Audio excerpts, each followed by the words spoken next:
विचार ही कर्म के प्रेरक हैं। किसी वस्तु को प्राप्त करने की आकांक्षा उसकी पूर्ति की दिशा में अग्रसर होती है, तो सर्वप्रथम विचार जगत में ही उसकी हलचल होती है।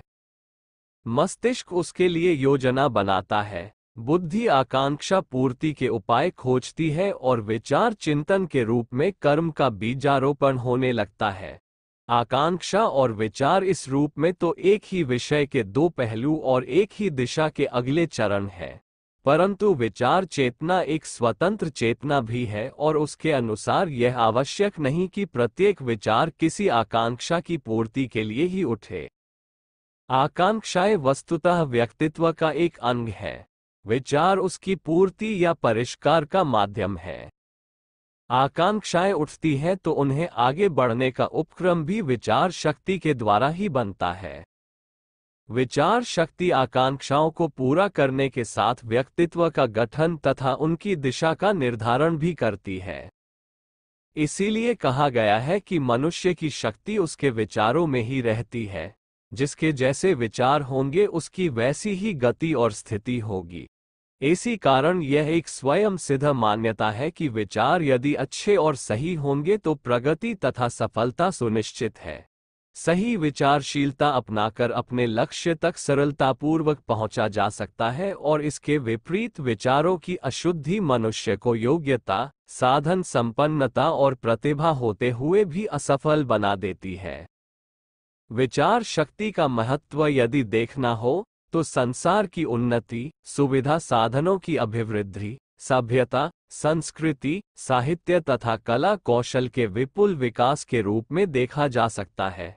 जिन महामानवों ने भी समाज की इन उपलब्धियों का भंडार बढ़ाया है, वे विचार शक्ति पर अखंड विश्वास लेकर आगे बढ़े।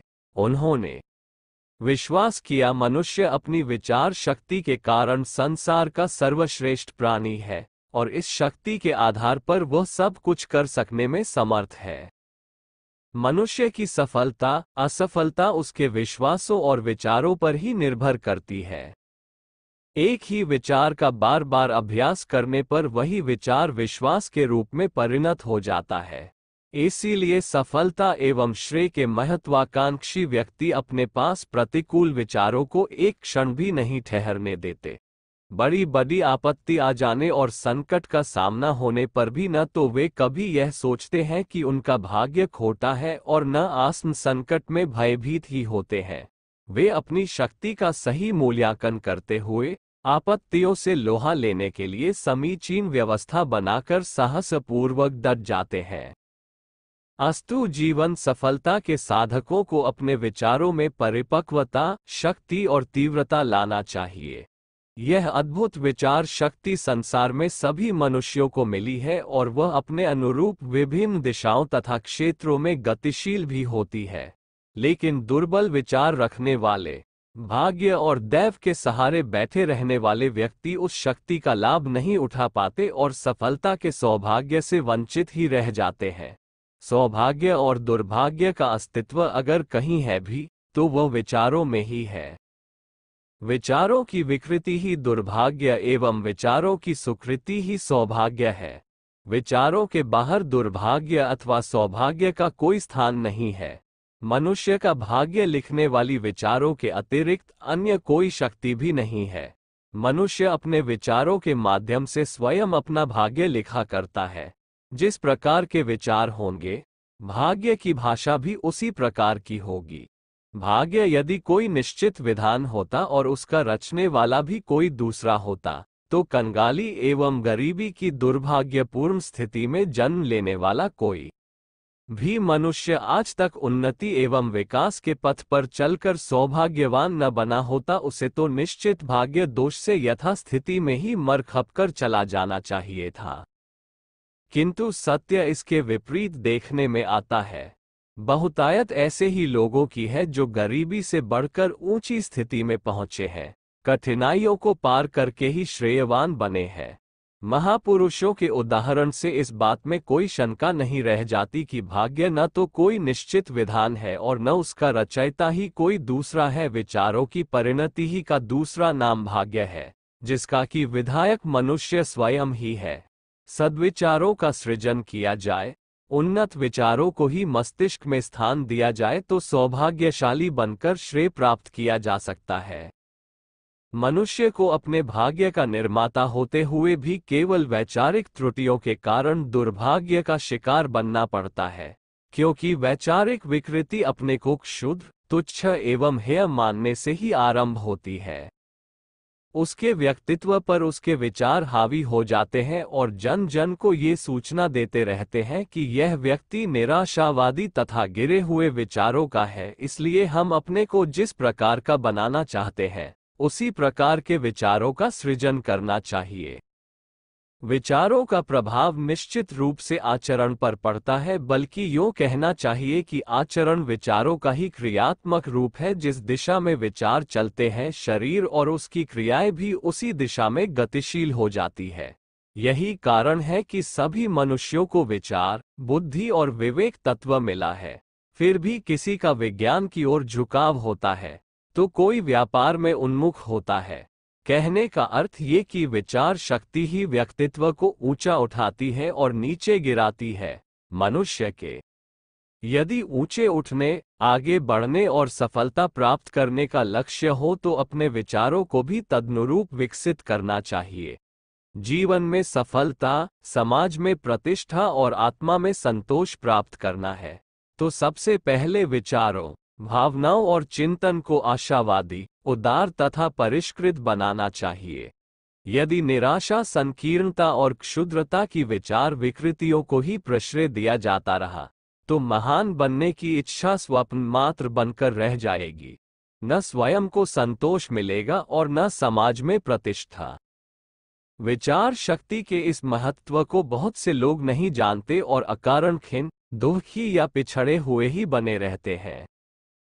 कई लोग विचार शक्ति के महत्व को जानते भी हैं, किंतु उसे कैसे साधा जाए, यह न जानने के कारण विचार साधना के लाभों से वंचित ही रह जाते हैं। एक कलाकार अपनी तुलिका से एक सुंदर चित्र बनाता है। उसी तुलिका से कोई सामान्य व्यक्ति साधारण चित्र भी नहीं बना पाता, कारण कि तुलिका को किस प्रकार चलाना चाहिए और कहाँ कैसे घुमाना चाहिए, इसका उन्हें कोई अभ्यास नहीं रहता। विचारों को साधने का अभ्यास तुलिका चलाने के अभ्यास से भी अधिक श्रम साध्य है, किंतु विचारों को यदि साध लिया जाए तो उसके जो सत्परिणाम सामने आएंगे वे किए गए श्रम की तुलना में बहुत अधिक होंगे। अस्त व्यस्त विचारों के कारण बहुधा लोगों को दुखी होते देखा जा सकता है। जैसे बहुत से व्यक्ति एक ही दिशा में सोच विचार करते रहते हैं या काल्पनिक संकटों का ही चिंतन किया करते हैं। बहुधा ऐसे विषयों को लेकर चिंताएं भी उठती रहती हैं जिनकी यथार्थ में कोई संभावना ही नहीं है। फिर भी लोग उन विषयों को लेकर इस प्रकार चिंतित बने रहते हैं कि वह चिंता ही अपने आप में समस्या बन जाती है। बहुत बार हम देखते हैं कि इस प्रकार के विचार कारण ही हमें दुखी कर रहे हैं और लगता भी है कि इन्हें रोकना चाहिए, परंतु लाख प्रयत्न करने पर न उस तरह के विचारों से छुटकारा मिलता है और न तज्जन्य दुखों और पीड़ाओं से ही मुक्ति मिल पाती है। विचारों पर नियंत्रण न कर पाने से ही इन अनचाही अनपेक्षित दिशाओं में हमारे विचार भटकते रहते हैं। स्पष्ट है कि विचारों के इन भटकावों का दुष्परिणाम अपनी कार्यक्षमता घटने तथा पल पल में दुखी और खिन्न होने के रूप में सामने आता है। खींच, उत्तेजना, ईर्ष्या, द्वेष आदि विकार विचार शक्ति के अनियंत्रित बहाव से ही उत्पन्न होते हैं और अपना मानसिक संतुलन डगमगाने लगता है। किसी कार्य में निश्चितता और पूर्णतापूर्वक तभी लगा जा सकता है जबकि हमारा मानसिक संतुलन स्थिर और ठीक हो। अस्थिर चित्त से कोई काम भली भांति संपन्न नहीं किया जा सकता। खींच, उत्तेजना, जलन, आवेश आदि विकार मानसिक संतुलन को बिगाड़कर कार्य तथा जीवन में अव्यवस्था उत्पन्न करते हैं। खींच तब उत्पन्न होती है जब कोई बाहरी दबाव या विवशता पैदा हो गई हो। यदि हम मानसिक दृष्टि से सशक्त और संतुलित हैं तो बाहरी दबाव तथा विवशता का भी उपाय किया जा सकता है, लेकिन खींच दुर्बलता के कारण ही उत्पन्न होती है। कमजोर और बीमार व्यक्तियों में इसलिए चिचिड़ापन आ जाता है कि वे परिस्थितियों का मुकाबला करना तो दूर रहा, उन्हें सहन भी नहीं कर पाते। वो दुर्बलता परिस्थितियों से सामंजस्य स्थापित न कर पाने और सही दिशा में नहीं सोच पाने के कारण आती है। फिर खींच के साथ जो काम किए जाते हैं वे काम समझकर नहीं बला टालने के लिए ही होते हैं। स्वाभाविक है उनमें अपूर्णता और कमियां भरी पड़ी होंगी तथा किए गए कार्यों के सत्परिणाम, आत्मसंतोष, प्रगति, योग्यता वृद्धि आदि उद्देश्य भी अधूरे ही रह जाएंगे। विचारशीलता की नीति अपनाकर खींच व उत्तेजना जैसे हानिकारक विकारों से बचा जा सकता है। खींच की तरह उत्तेजना की मानसिक दुर्बलता विचार विकृति के परिणामस्वरूप ही उत्पन्न होती है। उत्तेजित व्यक्ति अपनी शक्तियों को एक दिशा में सही ढंग से लगा नहीं पाता और उन्हें अव्यवस्थित ढंग से खर्च करने लगता है। अग्नि को हवा का संस्पर्श मिलते ही वह बेकाबू होकर फैलने लगती है। मनुष्य की शक्तियां भी उत्तेजना की आंधी से बेकाबू होकर विध्वंस ही उत्पन्न करती है। इसी तरह के अन्यान्य दोष केवल मस्तिष्क पर नियंत्रण न होने के कारण ही उत्पन्न होते हैं। छोटा सा कारण हुआ तो उसी में खींच उठे या बहकने लगे। इस कमजोरी को मस्तिष्कीय शक्तियों पर नियंत्रण क्षमता का अभाव ही कहा जाएगा। अपने मानसिक आवेगों को नियंत्रित और संतुलित रखने का एक ही उपाय है, विवेकपूर्ण गंभीरता।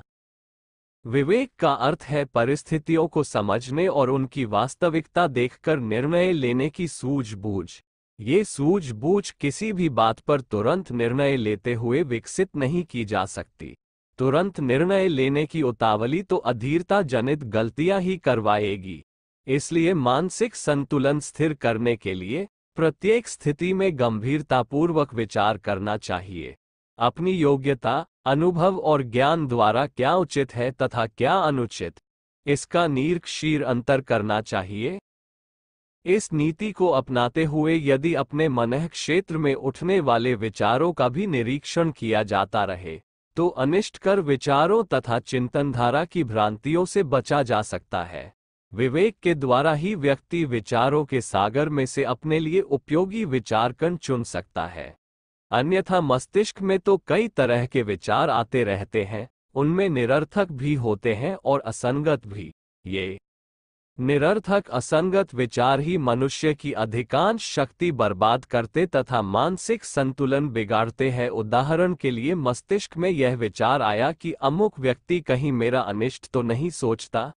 यदि बिना कुछ सोचे समझे तथ्य का अवलोकन किए बिना ही उस विचार को प्रश्रय दे दिया गया तो अपने समय और शक्ति का ह्रास तो होता ही है, उस विचार के कारण मानसिक संतुलन भी बिगड़ जाता है और उसकी परिणति अमुक व्यक्ति को वास्तव में अपना बैरी बना लेने के रूप में होती है। मानसिक असंतुलन का एक कारण अपने को दीनहीन समझना भी है। व्यक्ति रह रहकर अपनी कमजोरियों के बारे में सोचता है और अवास्तविक स्थितियों की कल्पना करता रहता है। परिणामस्वरूप उसी तरह के विचार मस्तिष्क में घर करने लगते हैं। मनोवैज्ञानिकों का भी मत है कि मनुष्य के विचारों में एक आकर्षण शक्ति होती है, जिसके द्वारा वह वायुमंडल में फैले सजातीय विचारों का प्रभाव भी खींच लेते हैं। अपने प्रति दीनता, हीनता, निरुपायता, निष्क्रियता आदि का विचार बनते ही वायुमंडल में बिखरे हुए हेयता के सारे तत्व आकर्षित होकर इकट्ठे हो जाएंगे, जिनके दबाव से मानसिक संतुलन बनाए रखने वाली नियंत्रण चेतना चरमराकर टूट जाती है। नियंत्रण के अभाव में चलने वाला निरंतर चिंतन उपासना की तरह प्रभाव डालता है। निरंतर चिंतन एक प्रकार की उपासना ही है। जिस देवता की चिंतन द्वारा निरंतर उपासना की जाती है, वह प्रसन्न होकर अपने अनुरूप वरदान प्रदान करता है। यदि क्षुद्र विचारों का ही निरंतर चिंतन किया जाए तो निश्चित रूप से क्षुद्रता चाहे अनचाहे जीवन में स्थान बना लेगी। इसके विपरीत जब मनुष्य अपने प्रति शुभ विचार रखता है और निरंतर उसी दिशा में सोचता रहता है, तो एक दिन वह विचार साधना उसके जीवन में अवश्य ही अपना प्रभाव उत्पन्न करती है। केवल उपयोगी और सृजनात्मक चिंतन मानसिक संतुलन बनाए रखने का अत्युत्तम साधन है। अभ्युदय समुन्नति एवं आत्मकल्याण चाहने वालों को चाहिए कि वे अपने प्रति न कोई हीन भावना रखें और न परिस्थितियों से विकल हों। यह विचार मन में ही नहीं आने देना चाहिए कि मैं कमजोर हूं, साधनहीन हूं, क्या कर सकता हूं, अथवा आसन परिस्थितियों का किस प्रकार सामना कर सकता हूं। इसके विपरीत आशाजनक, प्रफुल्लतादायी और अपने आप के प्रति विश्वासपूर्ण निष्ठा रखने से मनुष्य प्रतिकूल से प्रतिकूल परिस्थितियों में भी आगे बढ़ सकता है। मनुष्य में आखिर कमी किस बात की है? उसमें परमात्मा के सारे तत्व उसी प्रकार विद्यमान हैं, जिस प्रकार एक अंजलि जल में समुद्र के अनंत और अथाह जल के संपूर्ण तत्व। वह संसार के हर काम को करने की क्षमता रखता है। हम उपयोगी और आशावादी विचारों को विकसित व स्थापित क्यों नहीं कर पाते? कारण एक ही है, अभ्यास का अभाव और विचार साधना की बारीकियों का अज्ञान। कौतुक, प्रियता प्रायः अधिकांश की कमजोरी होती है और मस्तिष्क भी उस दिशा में रह रहकर दौड़ने लगता है। प्रायः ये भी होता है कि जो विचार हमें सबसे ज्यादा प्रिय लगते हैं, वे भी रह रहकर दिमाग में दौड़ते हैं। मस्तिष्क में अच्छे और प्रिय लगने वाले विचार स्थान पाएं ये तो ठीक है, लेकिन उनकी उपयोगिता और फलश्रुति को भी ध्यान में रखना चाहिए। उदाहरण के लिए किसी वस्तु को प्राप्त करने के लिए उठने वाले विचारों को ही ले। बुद्धि उस वस्तु को पाने के उपाय खोजती है और मन उसकी प्राप्ति के आनंद की कल्पना करता रहता है। वह वस्तु या स्थिति कल्याणकर और लाभदायक है अथवा नहीं, यह निश्चित करना विवेक का कार्य है। अन्यथा हर उस वस्तु की प्राप्ति के लिए आकांक्षा जागेगी, कल्पना बढ़ेगी और योजना बनने लगेगी, जो जरा भी आकर्षक या लुभावनी है। संसार की सभी वस्तुएं किसी के लिए भी प्राप्त करना संभव नहीं है, और न हर किसी के लिए हर कुछ आवश्यक ही है। अतः आवश्यकता और उपयोगिता के आधार पर ही अपना ध्येय बनाकर किसी वस्तु के लिए विचार करना या योजना बनानी चाहिए। भले ही कोई स्थिति प्राप्त करना अपने लिए संभव नहीं, किंतु विचारों पर विवेक का नियंत्रण न रहने से व्यक्ति स्वप्नजीवी बन जाता है और एक स्थान पर बैठा मानसिक महल बनाता बिगाड़ता रहता है। उसे अपनी कल्पना की दुनिया में इस सीमा तक रस आने लगता है कि उसे सहज दुनिया का भी कुछ ध्यान नहीं रहता। निरंतर इसी स्थिति के बने रहने से मनुष्य की कल्पना और उसके स्वजल विचारों से उसकी भावुकता भी जुड़ जाती है, जिससे वह अपने मनोवांछित काल्पनिक लोकों को पाने के लिए लालायित हो उठता है, और जब कभी वह यथार्थ के कठोर एवं विषम धरातल पर चरण रखता है, तो उसे एक गहरा धक्का लगता है, जिससे घबराकर वह फिर अपने काल्पनिक स्वर्ग में भाग जाता है। इस प्रकार की निरर्थक भाग दौड़ से केवल मनुष्य की शक्तियों का क्षय ही होता है। कल्पना लोक में रहने के अतिरिक्त अनागत प्रतिकूलताएं और विपत्तियों से भयभीत रहना भी विकृत विचार स्थिति का ही परिणाम है। एक बार मन में कोई अप्रिय विचार उठा, तो वह इस तरह मस्तिष्क पर हावी होने लगता है कि फिर अन्य विचार सूझते ही नहीं। अनागत की प्रतिकूलताएं और परिस्थितियां, अनपेक्षित चिंताएं, काल्पनिक भय आदि बहुत तरह के विचार हैं, जिनसे व्यक्ति दूर रहना चाहता है, किंतु रह रहकर ये विचार घुमड़ते हैं। निश्चित ही यह कच्ची मनोभूमि और असधे विचारों के कारण ही होता है। ढालू और चिकनी सड़क पर या पहाड़ों की ढलान पर चलते समय लोग एक बार फिसलते हैं तो फिसलते ही चले जाते हैं, जबकि सधे हुए व्यक्ति गिरते ही तुरंत संभल जाते हैं। एक पैर फिसलने पर दूसरे को संभालकर इस तरह रख लेते हैं कि फिसलना रुक जाए और उठकर फिर चलने लगा जा सके। जो लोग अपने विचार तंत्र को विवेक और अभ्यास के द्वारा साध लेते हैं, वे विचारों की फिसलन पर उसी सूझबूझ और अभ्यास का सहारा लेते हैं तथा एक बार मस्तिष्क में आए अवांछनीय विचार को तुरंत निकाल बाहर कर उसके स्थान पर उपयोगी तथा सृजनात्मक चिंतन आरंभ कर देते हैं। विचार साधना में सफलता प्राप्त करने के लिए चतुर्विध साधनक्रम बहुत सहायक होता है। यदि उसका अभ्यास किया जाने लगे तो विचार शक्ति की सिद्धि की जा सकती है और इसी जीवन में महामानवों की सी स्थिति प्राप्त की जा सकती है। इस अभ्यास क्रम में प्रतिदिन यह निरीक्षण किया जाना चाहिए कि हमें अधिकांशतः किस तरह के विचार आते हैं। इसे आत्म समीक्षा भी कहा जा सकता है। प्रतिदिन मस्तिष्क में ज्यादा देर तक बने रहने वाले विचारों को नोट किया जाए तथा उनमें उचित अनुचित का विवेक करते रहा जाए। जो अवांछनीय है, अनावश्यक है और हानिकारक है, उन्हें निरस्त करने की योजना बनाई जाए। अनुपयोगी और हानिकारक विचारों के स्थान पर उपयोगी तथा उत्कर्ष में सहायक विचारों को विकसित करने की योजना बनाएं। आत्मचिंतन, आत्मनिरीक्षण, आत्म सुधार और आत्मनिर्माण के 4 चरणों को पूरा करते हुए विचार शक्ति को साधने, सिद्ध करने में यदि सफलता प्राप्त कर ली जाए, तो इसी जीवन में सफलता और स्वर्ग मोक्ष की सी स्थिति प्राप्त की जा सकती है।